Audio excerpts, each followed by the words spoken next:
रीमा, थोड़ा घर पर भी ध्यान दिया करो। कोई तरीका नहीं है कि तुम सुबह ही नाश्ता करके रवि के साथ ऑफिस चली जाती हो। सब जानती हूँ मैं, ये सब काम से बचने के बहाने हैं। छोटी बहू भी कोई तुम्हारी नौकर नहीं है जो तुम्हारा खाना बनाकर ऑफिस भेजे, और रात को भी तुम खाना बनने के बाद आती हो। सुधा जी अपनी बड़ी बहू से बोली जब वो रात को घर पहुँची। मम्मी जी, ऑफिस जाकर मैं खाली नहीं बैठती हूँ, पूरे दिन सांस लेने की भी फुर्सत नहीं मिलती।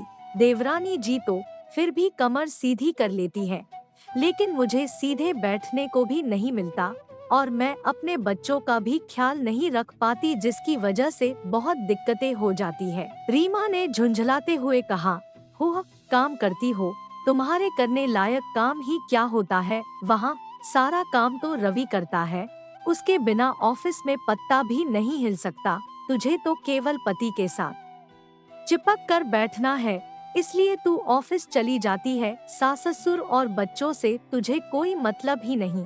सुधा जी ने एक और विष भरा तीर छोड़ा। मम्मी जी, अगर सब लोग घर पर बैठकर घर के ही काम करते रहेंगे तो घर का खर्च कैसे चलेगा? एक अकेला आदमी कहाँ तक करता रहेगा?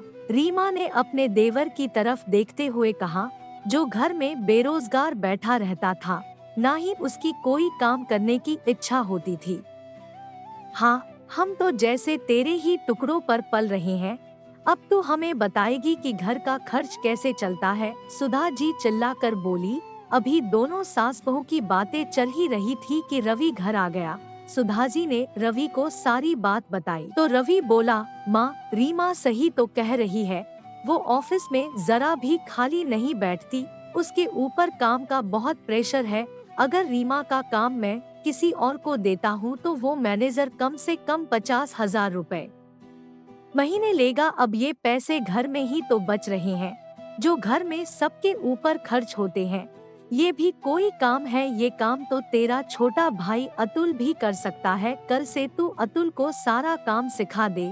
सुधा जी ने अपना फैसला सुना दिया। इन सब बातों से रीमा भी चिढ़ गई थी। एक तो अपने बच्चे इग्नोर हो रहे हैं, घर पर पीछे से उनका कोई ख्याल नहीं रखता, रात दिन काम में खटते रहो, फिर भी सुनने को यही मिला कि ये तो पति के साथ चिपकने को दो।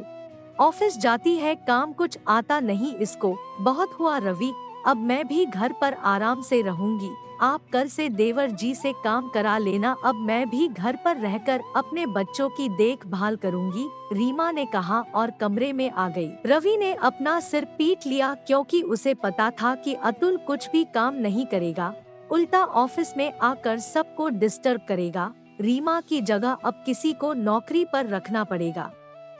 अगले दिन से रीमा घर पर आदर्श बहू की तरह रहने लगी। महीने के आखिर में जब रवि ने ऑफिस का हिसाब दिया तो उसमें हर महीने से 40,000 रुपए कम थे।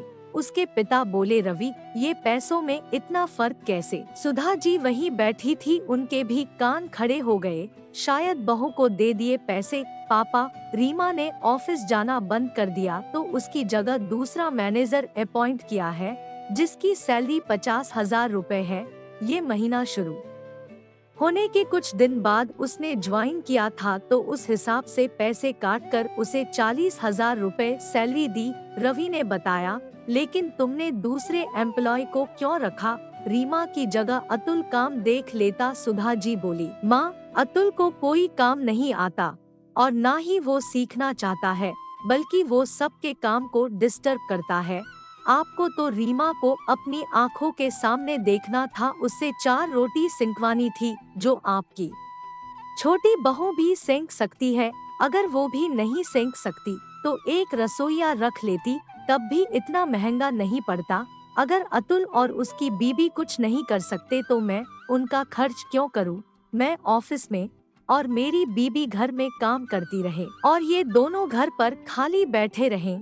आपने कभी रीमा की योग्यता को नहीं समझा, क्योंकि रीमा की काबिलियत तो आपके लिए घर की मुर्गी दाल बराबर है। अब आपको समझ आया कि रीमा अगर बाहर जाकर नौकरी करेगी तो उसकी सैलरी कितनी होगी, जो आप उसे रात दिन ताने देती रहती हो। वो सही कहती है कि आपकी निगाहों में उसकी काबिलियत की कोई इज्जत नहीं है।